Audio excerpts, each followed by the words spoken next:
जय माता जय पिता। आइए देखते हैं नई शिक्षा नीति। नई शिक्षा नीति जिसे एनईपी न्यू एजुकेशन पॉलिसी 2020 कहा गया है। नई शिक्षा नीति थोड़ी सी, ये शिक्षा नीति थोड़ा सा इसको समझ नहीं पा रहे हैं लोग, थोड़ा सा कॉम्प्लिकेटेड, लोग इसकी कॉम्प्लिकेशन, इसको कॉम्प्लिकेटेड मान रहे हैं, समझ रहे हैं क्या है नई शिक्षा नीति, इस पर चर्चा करेंगे। इस आगे बढ़ने से पहले हम देख लें कि भारत में अब तक कितनी शिक्षा नीति, एजुकेशन पॉलिसी बनी है। देखिए, भारत में पहली शिक्षा नीति कोठारी आयोग द्वारा 1968 में बनी। फर्स्ट शिक्षा नीति, फर्स्ट एजुकेशन पॉलिसी भारत में 1968 में कोठारी आयोग द्वारा यह बनी है। कोठारी आयोग द्वारा बनी। उस समय प्रधानमंत्री थी इंदिरा गांधी। देख लीजिएगा, इंदिरा गांधी उस समय प्रधानमंत्री थी। इसके बाद 1986 में उन्हीं के लड़के हुए राजीव गांधी कोठारी आयोग के रिकमेंडेशन पर, कोठारी आयोग के ही सजेशन पर 1986 में दूसरी शिक्षा नीति आई। उस समय प्रधानमंत्री थे श्री राजीव गांधी या लेट राजीव गांधी, स्वर्गीय राजीव गांधी थे प्रधानमंत्री, इन्हीं के बेटे थे, इंदिरा गांधी के बेटे थे। आप जानते हैं इस शिक्षा नीति में 1992 में एक पार्शियल बदलाव, आंशिक या पार्शियल बदलाव किया गया। तब से यही शिक्षा नीति चली आ रही थी। 1986 में जो राजीव गांधी द्वारा बनाई गई शिक्षा नीति थी, या राजीव गांधी के कार्यकाल में बनाई गई जो शिक्षा नीति थी, सेकेंड शिक्षा नीति, ये फर्स्ट हो गई और ये सेकेंड हो गई राजीव गांधी के। तब से यही शिक्षा नीति चली आ रही थी। अब मोदी गवर्नमेंट ने 2020 में अब नई शिक्षा नीति आ गई है। इस शिक्षा नीति में यह बदलाव हुआ 1992 में, पार्शियल बदलाव था, शिक्षा नीति नहीं बनी थी। 19 दो शिक्षा नीति हो गई। अब तीसरी जो शिक्षा नीति अब जो आई है 2020 में आई है, यह तीसरी शिक्षा नीति है। और इस समय प्रधानमंत्री थे, यह है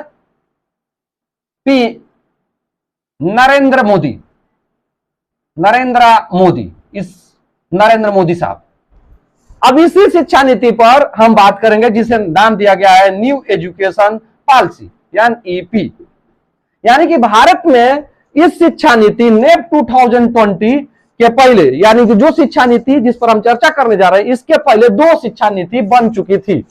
1968 में इंदिरा गांधी के कार्यकाल में कोठारी आयोग द्वारा, 1986 में राजीव गांधी के कार्यकाल में बनी है। यानी कि ये तीसरी शिक्षा नीति है। यानी कि 1986 के बाद, अगर 34 वर्ष बाद, काफी अंतराल के बाद शिक्षा नीति अब जाके तीसरी बनी है, जो नेप 2020 के नाम से जानी जा रही है, जिसको नेप 2020 कहा गया है। यह शिक्षा नीति नेप 2020 अगर आप देखें तो यह भारत की यूनियन कैबिनेट द्वारा NEP 2020 new education policy 2020 Bharat के यूनियन कैबिनेट द्वारा 29 जुलाई 2020 को अप्रूव्ड हो गई है, अनुमोदित हो गई है। ये जो नई शिक्षा नीति है, ये 29 जुलाई 2020 को अप्रूव्ड हो गई है, इसका अप्रूवल हो गया है। अब ये कब लागू होती है, ये देखने वाली बात होगी। ये शिक्षा नीति में बहुत बदलाव हुए हैं। जो नई शिक्षा नीति जिसे नेप 2020 कहा जा रहा है, ये बहुत इस बदलाव के साथ आई है, क्योंकि बदलाव समय की मांग होती है। हर समय की, हर पीरियड की अपनी जरूरत होती है, तो उस जरूरत के हिसाब से भी बदलाव किए जाते हैं। अगर कुछ इरेगुलरिटीज आ गई, कुछ उसमें मिस्टेक्स आ जाते हैं, गलतियां होती हैं, विसंगतता होती है, तो उसको भी खत्म किया जाता है। तो नई शिक्षा नीति 29 जुलाई 2020 को भारत सरकार द्वारा ये अनुमोदित हो गई है, अप्रूव्ड हो गई है। इसको बनाने के पीछे ये देख लें कि इसको किसकी अध्यक्षता में बनाया। तो इसके लिए जो है कस्तूरी रंगन साहब थे। ये जो चीफ थे इसरो के चीफ थे, इसरो का चीफ थे ये कस्तूरी रंगन साहब। Indian space and research organisation, भारतीय अंतरिक्ष अनुसंधान संस्थान के ये चीफ रहे हैं कस्तूरी रंगन साहब। इन्हीं की अध्यक्षता में पूरे के पूरे ड्राफ्ट को, मसौदा को तैयार किया गया है। यानी कि नेट 2020 को बनाने में कस्तूरी रंगन साहब को लीडर बनाया गया, इसका अगुवा बनाया, इसका स्पीकर रहे, अध्यक्ष रहे हैं। इस मसौदे को तैयार करने में वो अगुवा रहे हैं। इन्हीं की अगुवाई में इस पूरे के पूरे मसौदे को तैयार किया गया है। कस्तूरी रंगन साहब जो है इसरो के चीफ रहे हैं, जरा देख लीजिएगा आप। इस नई शिक्षा नीति, न्यू एजुकेशन पॉलिसी 2020 को बनाने में काफी वक्त लगे हैं। भारत का कोई ऐसा गांव, मोहल्ला, विलेज, स्ट्रीट, डिस्ट्रिक्ट नहीं है जहां से लोगों का राय नहीं ली गई है। पूरा राय लेने के बाद इस मसौदे को बहुत विचार विमर्श के बाद, काफी मंथन के बाद, आर्गुमेंट के साथ, काफी डिस्कशंस के बाद, लोगों का व्यू लेने के बाद, जिसमें अनेक वर्गों के लोग शामिल रहे हैं, इस मसौदे को तैयार किया गया है। अब देखें कि यह मसौदा क्या है और यह पिछले मसौदे या पिछले शिक्षा नीति जो 1986 से चली आ रही थी, राजीव गांधी के कार्यकाल से चली आ रही थी, उससे कैसे अलग है कि 34 वर्ष बाद, एक काफी अंतराल के बाद फिर एक शिक्षा नीति आई है। देखिए, हाँ, इसमें एक और चीज है कि इस शिक्षा नीति, न्यू एजुकेशन पॉलिसी के अनुसार 2026 तक, बाय 2026 और 2027 तक हमको GER अर्थात सरकारों को ग्रास इनरोलमेंट रेशियो, सकल नामांकन अनुपात जो है 100% कर लेना। 100%, यानी कि कोई भी बच्चा 2026 या 27 तक शिक्षा से वंचित न रहे। सबको ये इंश्योर कर लेना है राज्य सरकारों को कि सब पढ़ रहे हो, 100% बच्चों का एडमिशन स्कूलों में हो। इस शिक्षा नीति के तहत भारत का जो मानव संसाधन विकास मंत्रालय था, मानव संसाधन विकास मंत्रालय का नाम बदल के शिक्षा मंत्रालय कर दिया गया है। शिक्षा मंत्रालय कर दिया गया, इसको देख लीजिएगा। मिनिस्ट्री ऑफ एजुकेशन कर दिया गया है। मानव संसाधन विकास मंत्रालय का नाम मिनिस्ट्री ऑफ एजुकेशन, शिक्षा मंत्रालय कर दिया गया, क्योंकि 1985 में राजीव गांधी ने इसका नाम बदल के मानव संसाधन विकास मंत्रालय कर दिया था। लेकिन अब फिर इसको जो है नई शिक्षा नीति 2020 में मानव संसाधन विकास मंत्रालय का नाम मिनिस्ट्री ऑफ एजुकेशन, शिक्षा मंत्रालय कर दिया गया है। अब हम देखते हैं कि यह पुरानी शिक्षा नीति जिस पर हम चले आ रहे थे 1986 से, वो क्या थी और नई शिक्षा नीति से कैसे भिन्न है। पुरानी शिक्षा नीति की बात करें, OEP अगर आप इस तरह नाम दे दें, ओल्ड एजुकेशन पॉलिसी, जो 1986 से अनवार्ड चली आ रही थी, वो ये थी 5+3+4, 5+3+4 12 ईयर्स। ये 5 ईयर्स की बात हो रही है, यहां पर ये 3 ईयर्स की बात हो रही है, ये ईयर्स हैं। ये 4 ईयर्स की बात हो रही है, ये 4 ईयर्स, ये 4 ईयर्स, ये 5 ईयर्स, ये 3 ईयर्स, ये 4 ईयर्स, कुल मिला के 12 वर्ष का प्रोग्राम था। पुरानी शिक्षा नीति इसी प्रोग्रामिंग पर चल रही थी। बच्चों की स्कूलिंग 12 वर्ष तक होती थी। 12 वर्ष तक बच्चा जो है किसी स्कूल, किसी संस्था जो राज्य सरकार के द्वारा एफिलिएटेड होती थी, उसके अंतर्गत रह के अपना अध्ययन करता था या अधिगम करता था, लर्निंग करता था। 12 वर्ष तक उसकी स्कूलिंग चलती थी और स्कूलिंग की उम्र जो थी 6 वर्ष से प्रारंभ होती थी। इट स्टार्टेड फ्रॉम 6, या 6 वर्ष से प्रारंभ होती थी। Started from 6 years of age, यानी कि जिन बच्चों की उम्र 6 वर्ष की हो जाती थी, उनका कक्षा 1 में एडमिशन होता था। यानी कि 6 वर्ष के बच्चा का कक्षा 1 में एडमिशन होता था। अगर आप देखें तो ये 6 वर्ष के बच्चे का एडमिशन होता था कक्षा 1 में। तो 5+3+4, ये 12 वर्ष का प्रोग्राम हो गया, 12 वर्ष तक। तो कक्षा 6 का वर्ष का बच्चा 1 में एडमिशन प्राप्त करता था। 5 वर्ष यहाँ रहता था, 5 तक, क्लास 5 तक, फिर 6, 7, 8 3 वर्ष यहाँ तक, फिर 9, 10, 11 जो माध्यमिक कहलाता है, सेकेंडरी कहलाता है, वहां पर वो रहता था। इस तरह कुल मिला के 12 वर्ष तक वो अध्ययन करता था और उसकी स्कूलिंग 6 वर्ष से प्रारंभ होती थी पुरानी शिक्षा नीति में। और राज्य सरकार के अंतर्गत वो किसी स्कूल का कॉलेज में 12 वर्ष तक उसकी स्कूलिंग चलती थी। राज्य सरकार इसलिए बात करता हूं कि कक्षा 12 के बाद इंटरमीडिएट के बाद बच्चा किसी यूनिवर्सिटी के हवाले हो जाता है। उस पर राज्य सरकार का निगरानी नहीं रहती है और राज्य सरकार की निगरानी में अध्ययन नहीं करता है कि 12 वर्ष तक ही वो अध्ययन करता है, इंटर तक ही। इसके बाद वो क्या आप देखे होंगे मार्कशीट पर इंटर तक के एमपी बोर्ड, यूपी बोर्ड इस तरह लिखा रहता है। ये नहीं रहता कि पूर्वांचल विश्वविद्यालय, अंबेडकर विश्वविद्यालय, इस तरह का नहीं रहता है। लेकिन नई शिक्षा नीति में क्या है? नई शिक्षा नीति में अब जो बच्चे का, नई शिक्षा नीति को देख लें। नई शिक्षा नीति, पुरानी शिक्षा नीति 12 वर्ष के प्रोग्रामिंग को लेकर चलती थी। नई शिक्षा नीति 2020 की आप प्रोग्रामिंग जरा देखिए, ये है इस प्रकार 5 + 3 + 3 + 4। कुल मिला के देखें, ये 5 + 3 + 3 + 4 ये वर्ष को डिनोट कर रहे हैं। 5 years + 3 years + 3 years + 4 years। अगर आप सबको जोड़े तो ये हो जाएगा 5 + 3 8, 8 + 3 11, 11 + 4 = 15 years।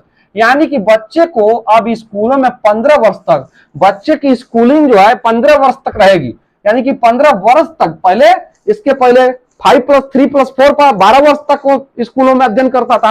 अब 15 वर्ष तक वो उसकी स्कूलिंग रहेगी, वो स्कूलों में अध्ययन करेगा, कॉलेजों में अध्ययन करेगा। देखिए, यानी कि राज्य सरकार के अंडर में वो 15 वर्ष तक जो है अध्ययन करेगा। इसके पीछे अब क्या है ये 5 + 3 + 3 + 4, इसी को समझते हैं। देखिए, पहले जो था, जब कक्षा 1 में बच्चे का एडमिशन होता था और वो जब 6 वर्ष का हो जाता था तो कक्षा 1 में एडमिशन होता था। अभी भी बच्चे का एडमिशन कक्षा 6 में तो उसी वर्ष में होगा जब वो 6 वर्ष का हो जाएगा। लेकिन उसकी शिक्षा, स्कूलिंग जो है पहले ही शुरू कर दी जाएगी। जब बच्चा जो है जब 3 इयर्स का हो जाएगा, 3 साल का हो जाएगा, तो उसका स्कूलिंग शुरू कर दी जाएगी। यानी कि शिक्षा की शुरुआत जो है, बच्चे की शिक्षा की शुरुआत जो है 3 वर्ष से 6 वर्ष से ना होके, जो पुरानी शिक्षा नीति में 6 वर्ष का जब बच्चा हो जाता था तो कक्षा 1 में एडमिशन होता था, यानी कि उसकी स्कूलिंग शुरू होती थी। अब स्कूलिंग जो है बच्चे की 3 वर्ष की उम्र में ही हो जाएगी। अर्थात जो है बच्चा जब 3 वर्ष का हो जाएगा तो उसका स्कूलों में प्रवेश होगा।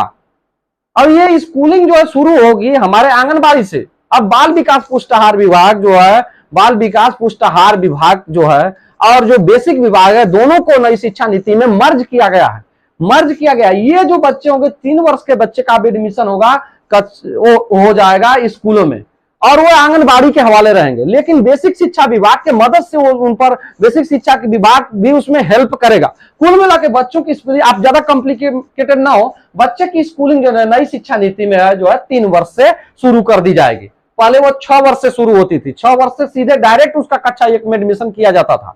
अब जो है कि अब बच्चे का 3 वर्ष पर ही स्कूलिंग शुरू हो जाएगी। क्या है ये 5 + 3 + 4? आप देखें 15 वर्ष का प्रोग्राम है, इसी को देखते हैं। नई शिक्षा नीति का यही प्रोग्राम है। अब ये 3 वर्ष के पीछे लॉजिक क्या है? 3 वर्ष का बच्चा तो काफी छोटा होता है। आप सोचेंगे अरे यार ये तो बर्डन डाल दिए, अरे यार उस तो उम्र बच्चों की खेलने की होती है, सिर्फ काम करने लोग आए हैं, सिर्फ यहाँ मेहनत करने धरती पर आए हैं, बताइए खेलने की उम्र में पढ़ाई शुरू कर दिए? नहीं जी, पढ़ाई खेलने की उम्र में शुरू कर दिए है, लेकिन पढ़ाई को खेल के माध्यम से, खेल खेल में सिखाया जाएगा। खेल खेल में कुछ स्कूलों को सिखा दिया जाएगा, उसको अभी बताया जाएगा। देखिए, हमारे चाइल्ड साइकोलॉजिस्ट कहते हैं कि 2 वर्ष से 8 वर्ष का जो पीरियड होता है, इसको फाउंडेशनल पीरियड कहते हैं। यहां पर बच्चा बन रहा होता है, फाउंडेशनल पीरियड कहते हैं। यह बच्चा जो है यहां से 2 वर्ष से और 8 वर्ष के बीच में बच्चा के मस्तिष्क का विकास, हमारे चाइल्ड साइकोलॉजिस्ट कहते हैं कि बच्चों के मस्तिष्क का विकास बहुत तेजी के साथ होता है। अब बच्चों के मस्तिष्क का विकास बहुत तेजी के साथ होता है तो उनके सीखने की क्षमता है, अर्थात वो बहुत तेजी के साथ भी इस उम्र में सीखते हैं। 2 से और 8 वर्ष के बीच में बहुत तेजी के साथ वो सीखते हैं। पुरानी शिक्षा नीति में ये था कि 6 वर्ष का बच्चा हो जाता था तब उसको स्कूलों में एडमिशन दिया जाता था। तो कहीं ना कहीं वो स्कूलों से कतराने भी लगता था, क्योंकि उसका जो अफेक्शन होता था, उसका जो लगाव होता था, उसका जो प्रेम होता था अपने घर के बच्चों के साथ, अगल बगल के बच्चों के साथ, गांव में या शहरों में खेले जाने वाले खेलों के साथ, और गड़ई के साथ, पोखरे के साथ, मिट्टी के साथ एंड कीचड़ के साथ, मछलियों के साथ, बकरियों के साथ। अगर आप देखें तो पेड़ों पर चढ़ने उतरने वाले, आप बच्चों पेड़ों पर भी चढ़ के चढ़ने वाले, पेड़ों से पर भी हम ऐसे खेल बच्चे खेलते हैं जो पेड़ों पर चढ़ने से संबंधित है, या पेड़ भी उसमें आते हैं। तो यहाँ पर उसका लगा हो जाता था, तो स्कूल आने से वो कतराने लगता था, और उसको ये लगता था कि स्कूल में तो भाई पढ़ाया जाएगा, स्कूल, हाँ, तो वो काफी बड़ा हो जाता था। और स्कूलिंग के लिए, और देखिए बच्चे को तो पढ़ाना ही है अंत में, चाहे 6 वर्ष का हो जाए चाहे 7 वर्ष का हो जाए, पढ़ाना तो है। तो यहाँ पर चाइल्ड साइकोलॉजिस्ट ने राय दिया कि देखिए भाई, आप बच्चे की स्कूलिंग जो है 3 वर्ष में ही कर दीजिए, क्योंकि 2 से 8 पीरियड में फाउंडेशनल पीरियड है। देखिए कोई भी चीज यौवन अवस्था में, चाहे मोबाइल हो, आप देखिए मोबाइल जो है जब खरीद के आप लाते हैं तो पूरी मेमोरी इसकी खाली होती है, तो वो पूरा बहुत तेज काम करता है, धीरे धीरे वो हैंग करने लगता है, उसमें समस्याएं आने लगती है। ठीक है, उसी प्रकार मानव है। आप देखिए, आप जो 9, 10, 8 साल 7 साल का लड़का, उसका दिमाग देखिए, जो 60, 70 साल का है उनका दिमाग देखिए, उनकी क्षमता को देखिए, कॉम्पिटेंसीज को देखिए, अंतर पड़ जाएगा, वो धीमा पड़ जाता है, इधर ये फास्ट रहता है। तो यहाँ पर चाइल्ड साइकोलॉजिस्ट कहते हैं कि 2 वर्ष से 8 वर्ष के बीच मस्तिष्क का विकास और तेजी के साथ होता है, बच्चा बहुत तेजी के साथ सीखता भी है। तो यहाँ पर इसी वजह से स्कूलिंग जो है शुरू कर दी गई है, 3 वर्ष में ही शुरू कर दी गई है नई शिक्षा नीति में। यानी कि जो बच्चा होगा अब उसका एडमिशन स्कूलों में 3 वर्ष में ही कर दिया जाएगा। कैसे ये 5+3+3+4 ये 15 वर्ष का प्रोग्राम है स्कूलिंग का, इसको जरा देखते हैं। 5+3+3+4 15 ईयर्स का ये प्रोग्राम। इस उम्र में देखिए 3 वर्ष से और 2 वर्ष से 8 वर्ष के बच्चे के आपको ऐसा भोजन भी देना चाहिए। देखिए शुरू में जो भोजन मिलता है ना, उसी से एक बार कहते हैं कि हम बुजुर्ग भी कहते हैं हमारे, और पूर्वज भी कहते रहे हैं, उन्हीं की बात सुन के हमारे मम्मी पापा या हम लोग भी हैं, माता पिता कहते हैं, जो बड़े उम्र के लोग इल्डर्स हैं वो भी कहते हैं कि बचपन में जो भोजन मिल जाता है, बचपन में जो भोजन मिल जाता है, तो वो ही जो है पूरे आपके शरीर को, पूरे मस्तिष्क को बनाता है। क्योंकि अगर आप माल न्यूट्रिशन का शिकार होंगे, यानी कि आप कुपोषण का शिकार होंगे, तो आपका अस्वस्थ होंगे। आप अस्वस्थ होंगे तो अस्वस्थ शरीर में तो अस्वस्थ मस्तिष्क ही रहेगा। स्वस्थ शरीर में स्वस्थ मस्तिष्क होता है। स्वस्थ शरीर के लिए चाहिए सैनिटेशन तो चाहिए, सफाई तो चाहिए, लेकिन साथ ही साथ आपको चाहिए बैलेंस डाइट, संतुलित आहार भी चाहिए। तो बच्चों को इस उम्र में संतुलित आहार भी देना चाहिए। इसीलिए स्कूलों में देखिए मिड डे मील योजना के तहत जो है मेनू बनाया गया है कि अलग अलग पर्टिकुलर दिन में, हफ्ते के जो 6 दिन है उनमें अलग अलग दिनों पर अलग अलग भोजन प्रदान करने की व्यवस्था की गई है। क्या है 5+3+3+4, इसको देखते हैं। ये 5 इयर्स, इसको देख लेते हैं पहले। देखिए बाल वाटिका फर्स्ट, बाल वाटिका सेकंड, लिखते नहीं इसको, बाल Vatika second, Bal Vatika third, class 1 that is class first,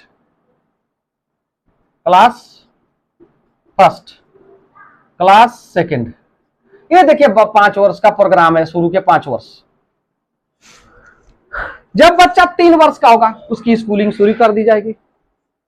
schooling शुरू तो कर दी जाएगी, लेकिन बच्चा चूंकि खेल पसंद करता है, छोटे उम्र के बच्चे हैं वो खेल पसंद करते हैं, चाहे कहीं के बच्चे हों, whether they belong to the rural area, urban area, town area, जो भी एरिया, सब लोग खेल पसंद करते हैं। और खेल में कितनी चीजें सीख जाते हैं, क्योंकि खेल को वो जो है, खेल में मनोरंजन होता है, खेल को आप बहुत हल्के में लेते हैं, बहुत क्योंकि खेल में 2 चीजें होती है, एक तो चैलेंज होता है और एक तो इंटरेस्ट होता है। इस वजह से खेल में बहुत तेजी से सीखता है बच्चा। दूसरी चीज ये चीज है कि बच्चे को खेल उसकी बचपना नहीं जाना चाहिए, क्योंकि एकदम छोटी उम्र में बचपना भी छीनना नहीं है।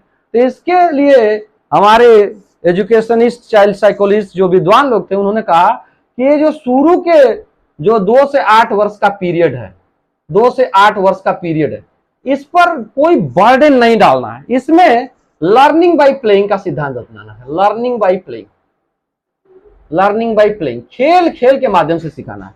तो जाहिर सी बात है कि स्कूलों में अब खेल की सामानें मुहैया कराई जाएंगी। बहुत पहले भी मुहैया कराई जाती थी, लेकिन छोटे बच्चों के लिए किस प्रकार के खेल के सामान रहेंगे, क्योंकि अब बच्चा जो है छोटा रहेगा, तो उस हिसाब से खेल की सामानें मुहैया कराई जाएंगी। खेल खेल के माध्यम से उसे सिखाया जाएगा, उसे पता नहीं चलेगा कि वो सीख रहा है।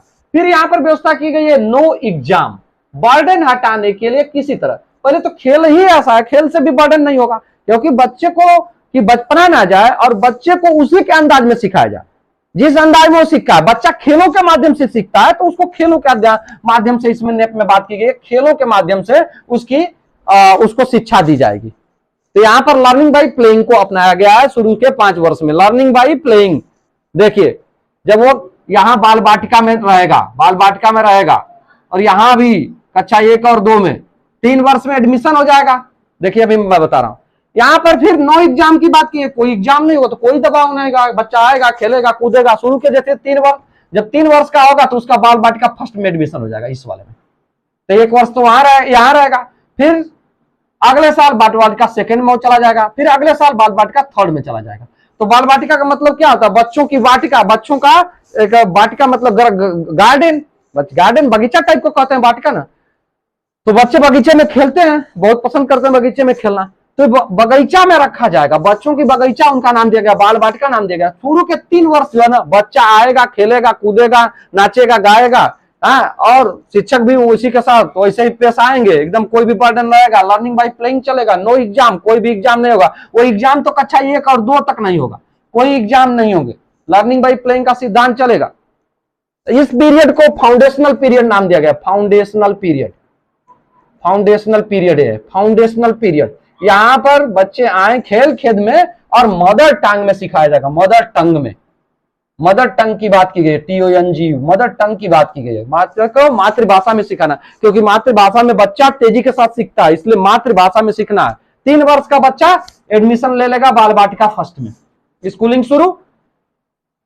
फिर 3 से 4 बाल बाटिका फर्स्ट में रहेगा, 4 से 5 बाल बाटिका सेकंड में रहेगा, और 5 से 6 आप देख रहे हैं बाल बाटिका थर्ड में रहेगा। इस तरह बाल बाटिका में वो 3 साल गुजारेगा। और बाल बाटिका के लिए क्या दक्षताएं हैं, उसको सभी टीचरों को अकाउंटेबिलिटी तय की जाएगी कि उन दक्षताओं को उन्हें इंश्योर होना पड़ेगा कि ये दक्षताएं सभी बच्चों को प्राप्त हो जाए, जिसमें मूलभूत साक्षरता की बात कही गई है और मूलभूत संख्यात्मक ज्ञान की बात कही गई है, जो कि बाल बाटिका फर्स्ट में और यहाँ class 1 first, second, third, fourth, 5 के लिए भी ये बात कही गई है।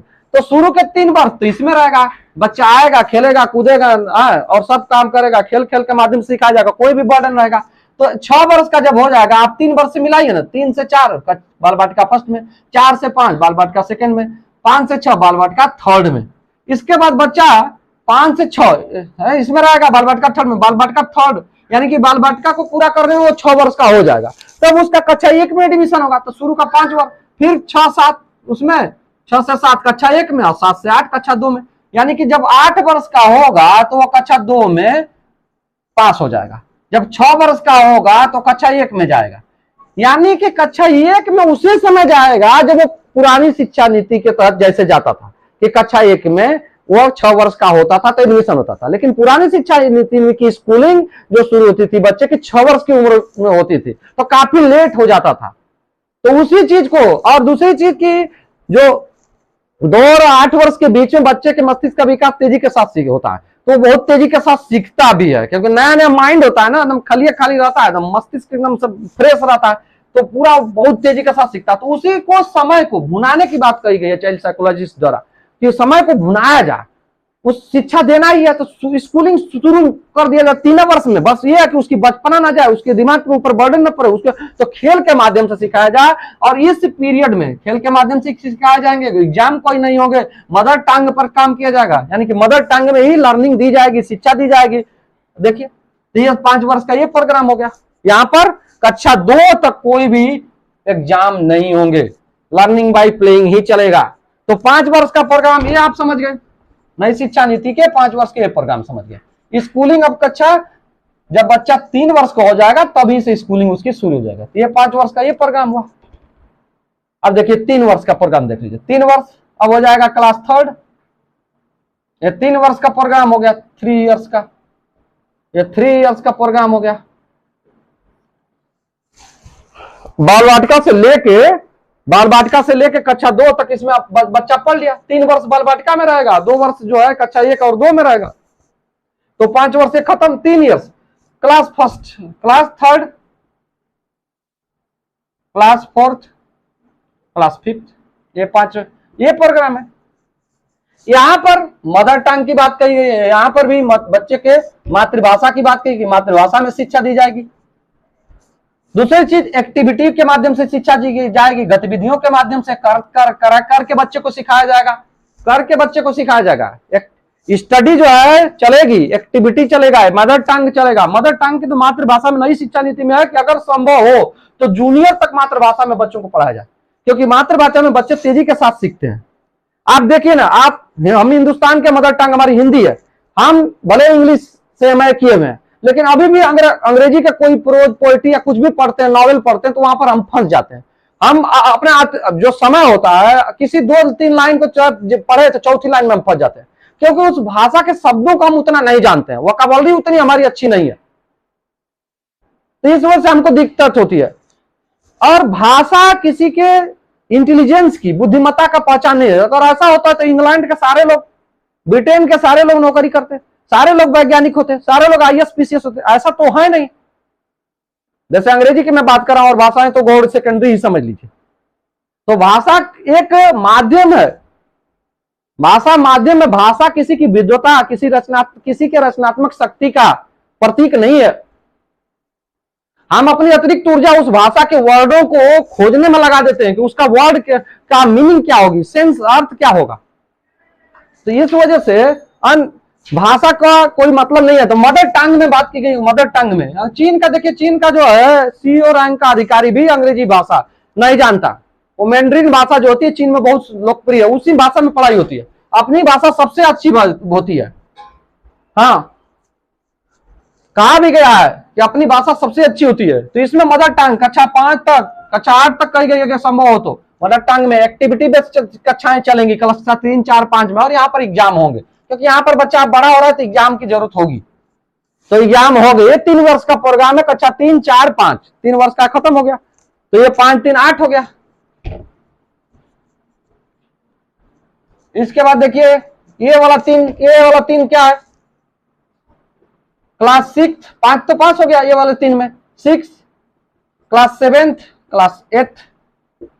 ये देखिए इसमें इस पीरियड में ये वाला पीरियड क्या है, ये है फाउंडेशनल पीरियड। ये वाला पीरियड क्या है, अभी मैंने बताया प्रिपरेटरी पीरियड, प्रारंभिक पीरियड। और ये वाला जो 3 वर्ष का अभी मैं बताने जा रहा हूं, इसको कहते हैं ये हो जाएगा मिडिल पीरियड। ये मिडिल पीरियड है आपका। तो यहां पर कक्षा 6, 7, 8 ये 3 वर्ष का प्रोग्राम है। पूर्व की भांति यह कक्षा 6, 7, 8 में पूर्व की भांति ही क्लासेस चलेंगे। यहां पर मैथ चलेगा, साइंस चलेगा, आर्ट की जो विषय है आर्ट चलेगा, सोशल स्टडी चलेगा, जो भी आप पढ़ते तो वो चलेगा। लेकिन यहां पर एक अच्छी पहल यह कर दी गई है कि वोकेशनल कोर्सेज की शुरुआत कर दी गई है। जो व्यावसायिक कोर्सेज हैं उनकी शुरुआत की गई है। जैसे कढ़ाई की शुरुआत, कढ़ाई, बुनाई, फिशिंग, मछली पालन, नाई का काम, ये सब का काम कर दिया गया है। कारपेंटरी का काम, यानी कि अब पहले क्या होता था, एक बार विवेकानंद ने कहा था कि हमारी शिक्षा नीति ऐसी है या शिक्षा पद्धति ऐसी है कि वो बेरोजगार पैदा करती है, अनएम्प्लॉयमेंट पैदा करती है। बच्चा 6, 7, 8 तक पढ़ के या इंटर तक पढ़ के बेरोजगार होता है। तो इस वजह से वोकेशनल कोर्सेज जो है काफी मदद दी है। आप बताइए टेलरिंग, अगर बच्चा 6, 7, 8 में वोकेशनल कोर्सेज सिखा दिया जाए, फिशिंग सिखाया जाए, टेलरिंग सिखाया जाए, बार्बरिंग सिखाया जाए, कारपेंट्री सिखाई दी जाए उसे, तो ये सब अगर सिखाया जाता है, बुनाई, कढ़ाई, सिलाई सिखा दी जाती है, तो अगर वो 6, 7, 8 तक भी पढ़ लेता है, 6, 7, 8 तक भी पढ़ लेता है, तो वो बेरोजगार नहीं होगा। वो कुछ न कुछ पढ़ाई के बाद जो है कुछ न कुछ रोजगार पा लेगा, कर लेगा और अपने जीविकोपार्जन को अपने जीविकोपार्जन का अर्जन कर लेगा। तो ये बेरोजगारी की समस्या से निपटने का एक अच्छा ये मूव किया गया। इस नई शिक्षा नीति में एक बढ़िया मूव किया गया, एक बढ़िया चेंजिंग करके लोग आए। अब कितना इंप्लीमेंट होगा देखने वाली बात होगी।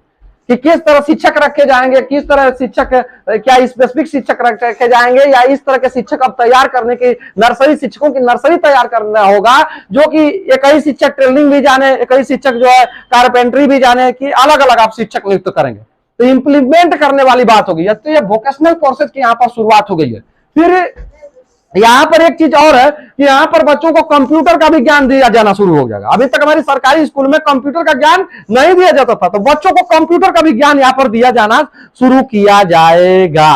एक चीज देख लीजिए। इसके बाद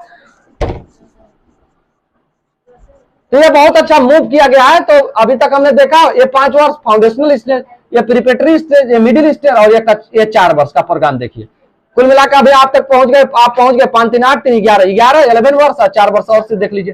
तो 4 वर्ष का ये programme class 9th, class 10th, class 11, class 12, देखिए ये 4 वर्ष, ये अंतिम 4 वर्ष का प्रोग्राम आप देख रहे हैं।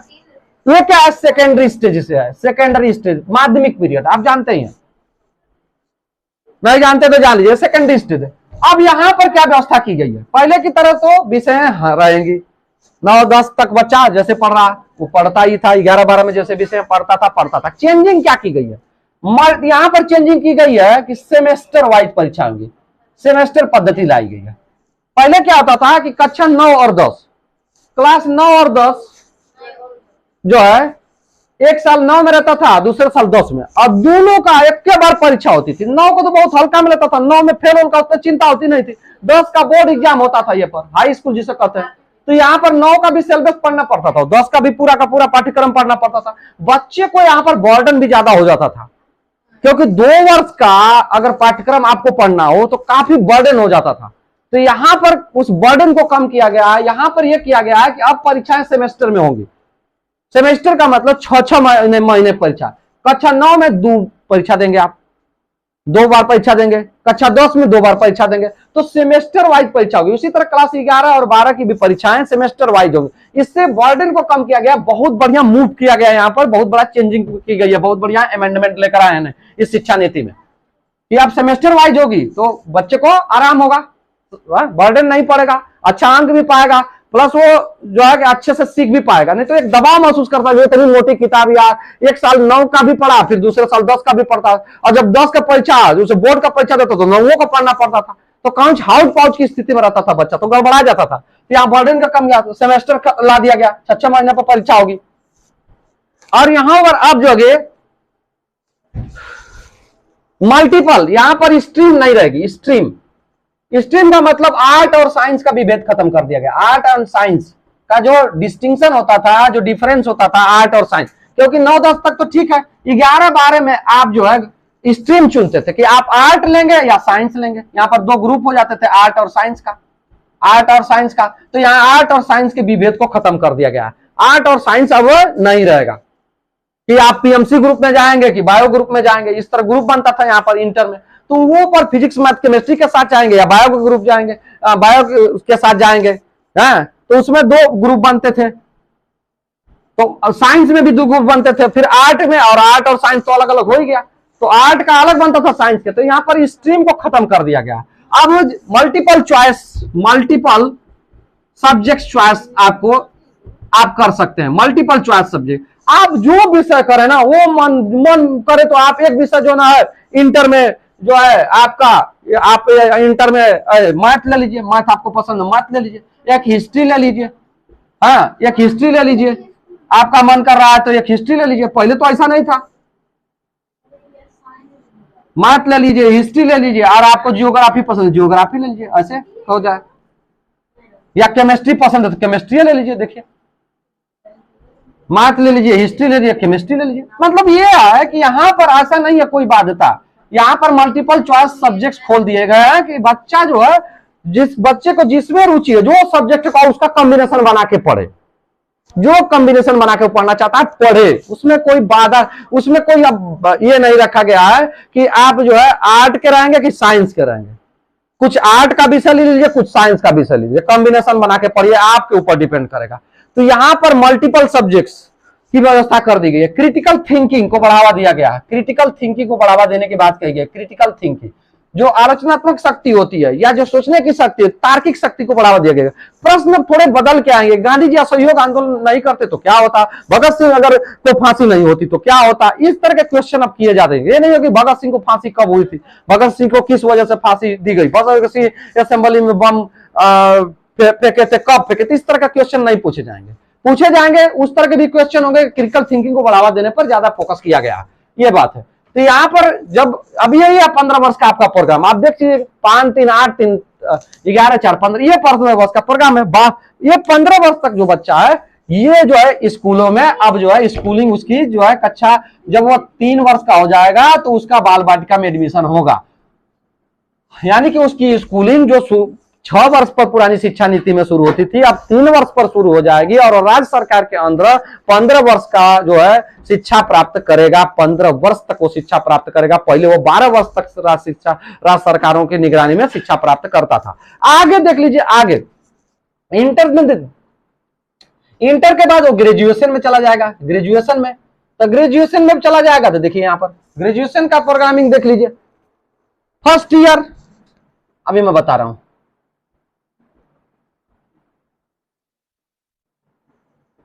ग्रेजुएशन और ग्रेजुएट, स्नातक जिसे कहते हैं, स्नातक।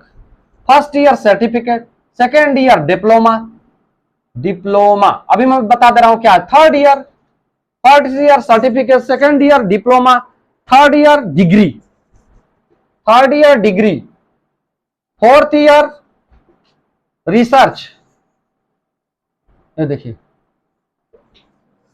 अब जो है चूंकि इंटर से स्ट्रीम खत्म हो गई, आर्ट और साइंस का विभेद खत्म हो गया। आप बच्चा जो विषय चाहे ना उसका कॉम्बिनेशन बना के वो पढ़े। उसे ये सोचना नहीं है कि हम फिजिक्स, मैथ, केमिस्ट्री लेंगे तो कहां से हिस्ट्री और जियोग्राफी ले सकते हैं, ना ही होते। इंटर से खत्म कर दिया गया, कोई स्ट्रीम नहीं रहेगी। आप जो विषय, मल्टीपल चॉइस सब्जेक्ट्स आपको खोल दिए गए हैं, आप जो मन के तो कॉम्बिनेशन बना के पढ़िए, कोई दिक्कत नहीं है। बहुत ही अच्छा किया गया, मूव किया गया है यहाँ पर, बहुत ही अच्छा बदलाव किया गया है। खिचड़ी बना दी गई है एकदम से। खिचड़ी कितनी पौष्टिक होती है। अब बच्चे का मन अगर है ना तो भाई, पहले तो बच्चा मान लीजिए कि बीए होता था, पहले कहा जाता था कि बीए एंड बीएससी, बीए और बीएससी ये हो जाता था। अब बीएससी वाले भाई बड़े आंट की रहते थे, हम विज्ञान पढ़े हैं, हम किसका नमस्कार, हम नमस्कार करेंगे, हाँ हम उनसे बड़का तेजू खाए हैं, बड़ी मेहनत करके हम आए हैं, हम अंग्रेजी में पढ़ के आए हैं। हाँ, बीएससी थोड़ा अंग्रेजी में भी रहती है, तो ये बड़ा यहाँ पर आंटते थे। अब बीए और बीएससी नहीं रहेगा, खाली स्नातक रहेगा। ये खत्म कर दिया गया, मल्टीपल, क्योंकि स्ट्रीम खत्म की गई है। बीए का मतलब होता है बैचलर ऑफ आर्ट, कला से स्नातक। अब बीएससी का मतलब बैचलर ऑफ साइंस, विज्ञान से स्नातक। अब स्नातक रहेगा, स्ट्रीम खत्म कर दी गई।